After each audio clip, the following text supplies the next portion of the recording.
Hello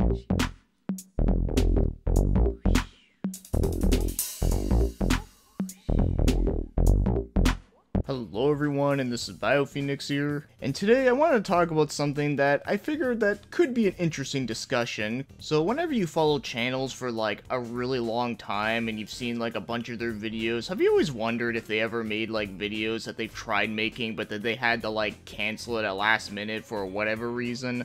Sometimes I've actually thought about that, wondering if there's any like, little like deleted scenes or like stuff that's just like, never made it post-production kind of thing. I can say for myself, I also do have the same amount of interest when it comes to video games that get cancelled, like seeing these games that would look really interesting if they were to like get made, but then they got cancelled for various reasons. Or if you really want to get into like the real big rabbit holes, there's also just the whole lost media scene, which I always find it to be very interesting. So anyways, with all that said, so today I wanted to talk about games that I've tried to review, but I had to cancel for various reasons, or what I'm going to call it is game reviews I had to scrap. Because yes, out of all the games that I've reviewed on this channel over the years, even I've made some videos that unfortunately I was not able to complete, and I really wanted to because I thought they could make for some good videos, but well, I'm going to go talk about them right here. So let's get right to it. So the first one I want to talk about here is actually the only one in this video that I actually did finish the video, but unfortunately when I tried to upload it, it got blocked worldwide and could not be viewed by anyone. So because of that, I was pretty pissed. For any of my longtime viewers, you probably know what it is, because I know I've definitely joked about it over the times, and that is Golden Knight Garo on PS2.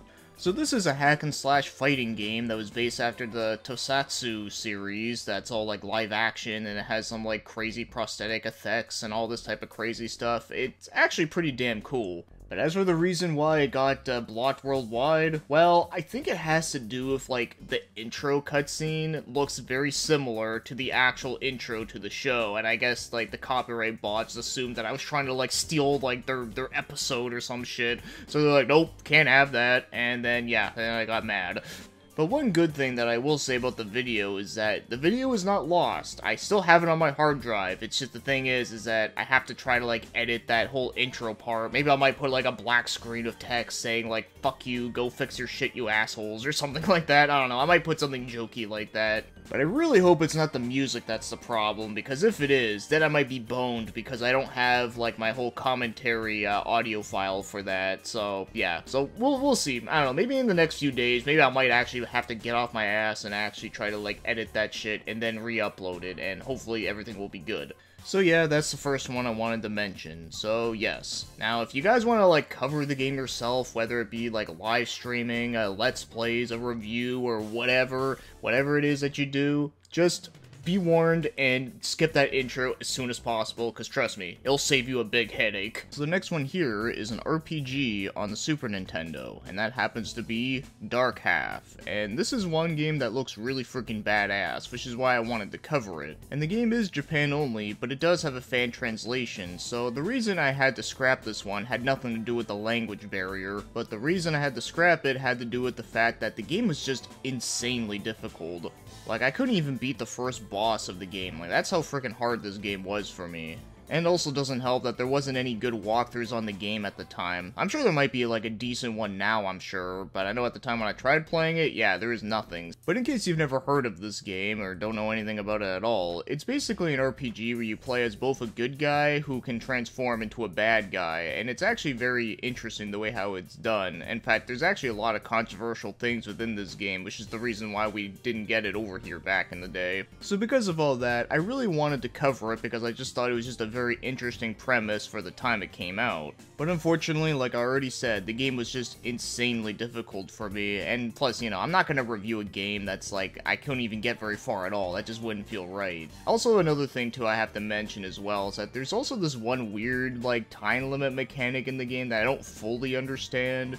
where if you don't do your objective in time, like apparently you get consumed by darkness and then you just die or something. I don't remember exactly, but I do remember I actually did die from it once and I had no idea why or how, so I was just kind of like, well, so much for that. And then I just never touched the game again, which is a shame because this is a game that, like, I would like to go back and try it again, but I'm just not sure when because there's just plenty of other games that, like, I know for a fact that I can definitely play through and would actually be able to finish and do a video on, where this one, I'm still unsure if I would be able to, but I might have a better chance now than I did like a couple years ago.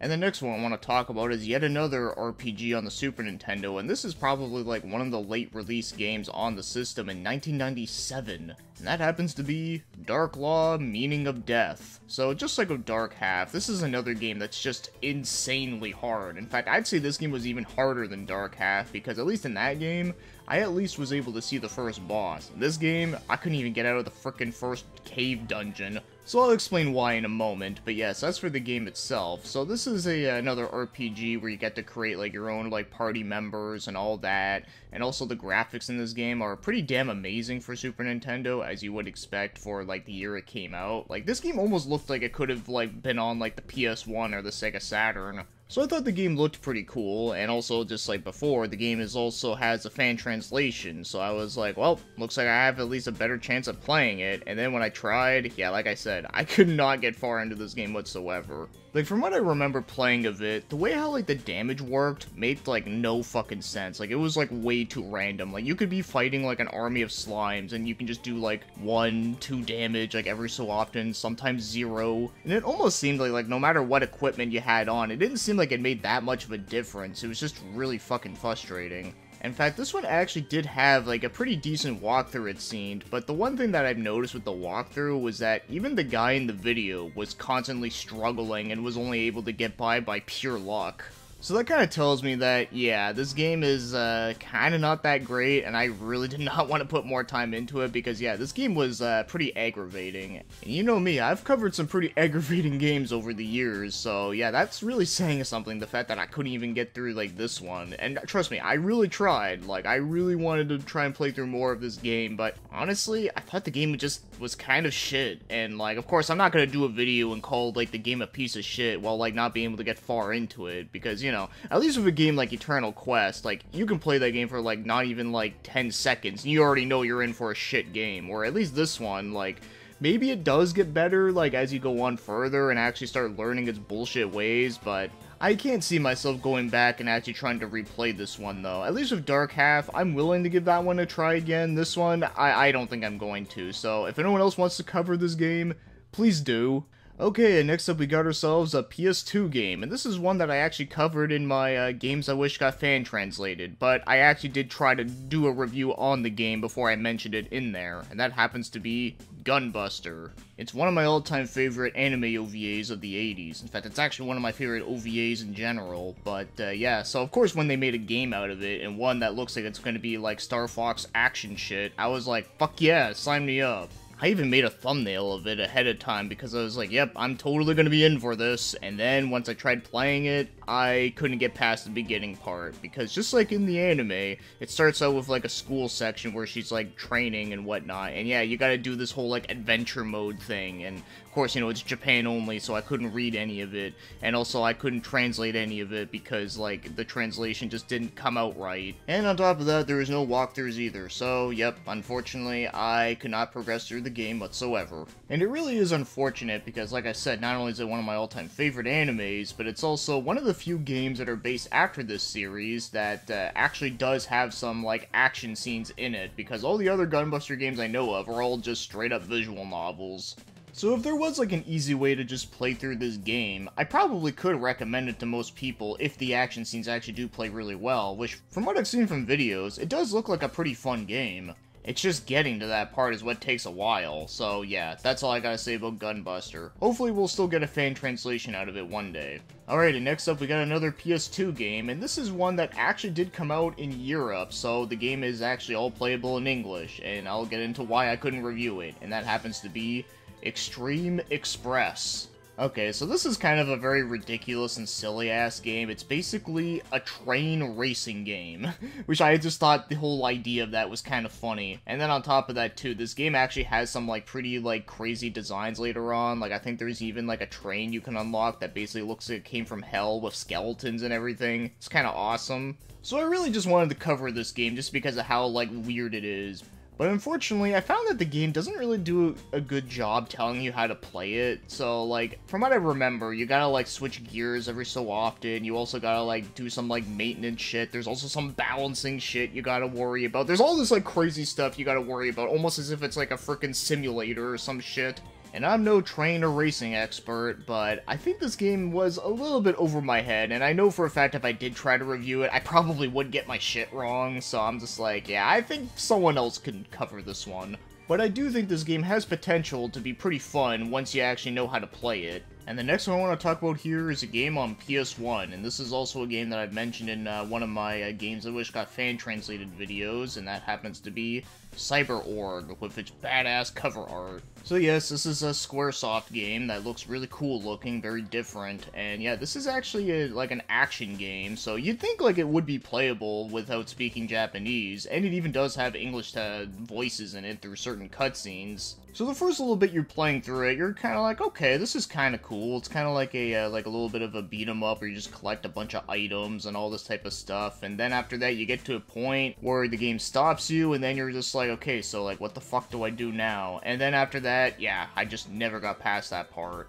So not only did I just not get like very far into the game at all, but also I feel like there's like a couple mechanics in the game that like I still don't know exactly how they work, so I just didn't feel like I needed to cover it just because of the fact that I just knew it would just be a half-assed job if I did. But I did have at least like maybe like an hour worth of footage before I got to that part where I got stuck at though. And then the next game here is also on PS1, and I believe I actually mentioned this one in the same video that I did with Cyberorg, so that's kind of ironic we're doing it here again, and that happens to be Blade Arts. So this is a 3D action-adventure game, kind of like Tomb Raider, but it has, like, really impressive controls for the time. Like, for one, you can actually use dual analog sticks, and the controls in it are actually pretty damn responsive, too. So when I was playing this game for the first time, I was really liking it, but unfortunately there was, like, a weird jump that you had to, like, do to get across, and I remember it just being, like, really annoyingly difficult, and because I didn't, like, have any way to look up what the controls were in the game, so I was like, well, so much for that, and then I put it down for a while. But then, think about like maybe a year later or something, I ended up picking the game back up for a stream I did called How Far Can I Get Through These Japan-Only Games, where I was just, you know, doing exactly that, trying to see how far I can get through these games as much as I can. And when I picked up Blade Arts again for that stream, I actually did manage to get past that weird jump part, and then I even beat the first freaking boss, and I was like, hell yeah, this game's actually pretty damn enjoyable. And then right after the first boss, you get back to like your little like base hideout thing, and you just gotta talk to people, gotta activate certain cutscenes in a certain way, and then that's kind of where I was like, well, gotta turn off the game again. So yeah, this is a game that I can definitely say, from what I've played of it, I think it's really cool and impressive for the time, but it's just very difficult to play if you can't read Japanese. Though, I will also say too, I also was not using like my whole like Google like lens on my phone type thing, like, you know, like the Hiko method. I wasn't using any of that because I didn't know about that at the time. Maybe I should try to do it again at some point. But yeah, out of all the games on this list that is not Golden Knight Garo, this is probably the one where I made the most progress in.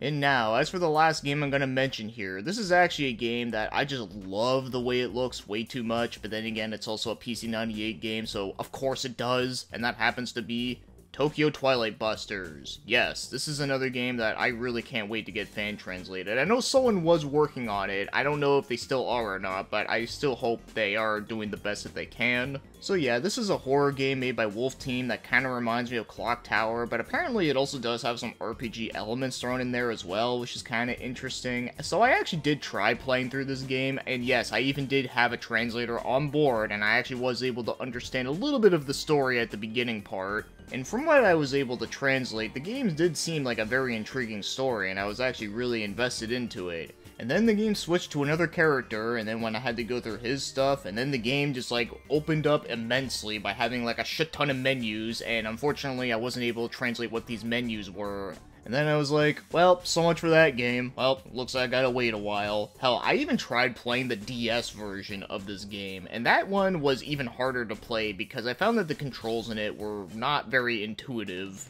So yeah, this is one of my most anticipated games of wanting to play for this channel that I would really love to cover and talk more about, but yeah, unfortunately, this is all I can say about it for now. So the presentation is obviously really amazing, and also the story seems really intriguing. The gameplay seems pretty decent for the time, but yeah, unfortunately I just can't get far at all. So those are all the games that I can remember working on that I was not able to finish for reviews that hopefully one day I might be able to do some of them. The only ones here that I don't think I will be able to do is really just Dark Law Meaning of Death and maybe Extreme Train Express. But all the rest of them though, yeah, they definitely could be done, while obviously some of them just need to be fan translated. And then of course with the game Dark Half, that's one that I would like to try again. I just think I just need a better understanding of it and maybe read up some decent walkthroughs if there are any of it available right now. But yeah, is there any other content creators that you know have like done videos that unfortunately they weren't able to complete, or is there like other games that you guys have tried to complete but unfortunately you guys weren't able to do, or maybe some projects you tried doing, or whatever the case is? Like, you know, if there's anything interesting like that, I'd like to hear about it.